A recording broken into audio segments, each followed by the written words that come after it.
Hi, I'm Dr. Boyce Watkins from YourBlackWorld.com, and I got up this morning and I was thinking about some random stuff. You'd be amazed at what things kind of stimulate my thinking. And one of the things I learned as a professor is that you can get a lesson out of anything. You can get a lesson out of anybody, even ignorant people, and or pop culture or whatever. And I noticed, speaking of ignorant, I saw this crazy back and forth between The Dream, the singer, and his ex-wife Christina Milian.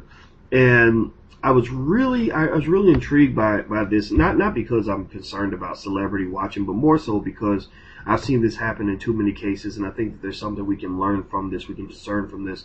And so Christina goes on the radio in Houston and really bashes The Dream as her child's father. She goes as far. First of all, she says that Skyping is not enough, and that there's money for plane tickets, and you should spend time with your child, etc. And then she goes into this whole thing about maybe one day my child will find a father who loves her as much as she deserves to be loved. So she's replacing the child's daddy because she doesn't feel the child's daddy is adequate. And the reason this bothers me is because I've seen this happen. I felt like that happened to me. Sometimes when a woman remarries or gets in a new relationship, she somehow decides that she has this right to choose who her child's father is going to be. And I think that's interesting. And again, it could happen in the other direction, depending on who the custodial parent is. And I think that that's quite disturbing. I don't care if your child's daddy is in prison. I don't care if he's the biggest jerk in the world. I don't care if I don't care what kind of person he is. You have to be very careful before you decide you have the right to decide that you're going to abort that relationship, that you're somehow going to kill that father-child relationship. That child has a right to decide on their own if that parent is adequate, not you. And this whole idea that somehow the custodial parent has the right to be judge and jury in terms of deciding who is an adequate father and who is not is incredibly problematic, because that non-custodial parent, that father who doesn't live in the home, he doesn't have that right to come back and say, well, I think you're an inadequate mother. I think my child needs a new mother. Or this thing like, oh, well, I don't let my baby go to his daddy's house because I don't like it when he's with his girlfriend because his girlfriend's irresponsible. Well, okay, well, the question is, does he have the right to then judge your boyfriend and say, well, I think that her boyfriend is irresponsible, so I don't want my child around her boyfriend?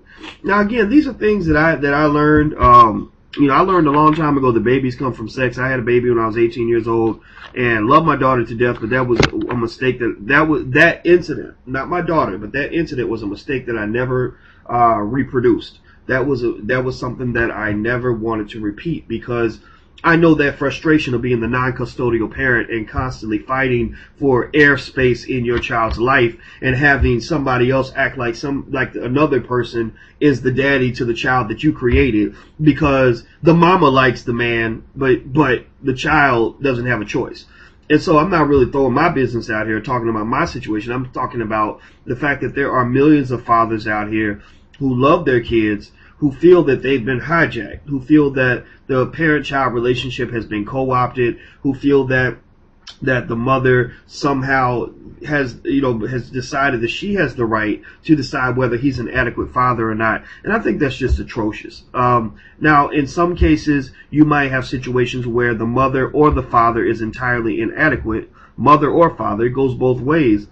But this idea of ripping your child away from his or her father it's sad. It's selfish. It shows you do not love your child. That's for sure. You love yourself. You love your own opinion. You think you know what's best for your baby because your ego is guiding your decisions.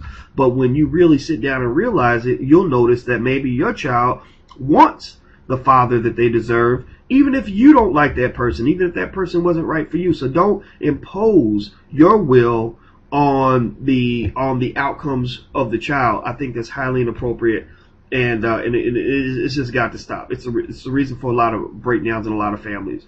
But that's all I want to say. I'm Dr. Boyce Watkins from Your Black World. Please take care and have a wonderful day.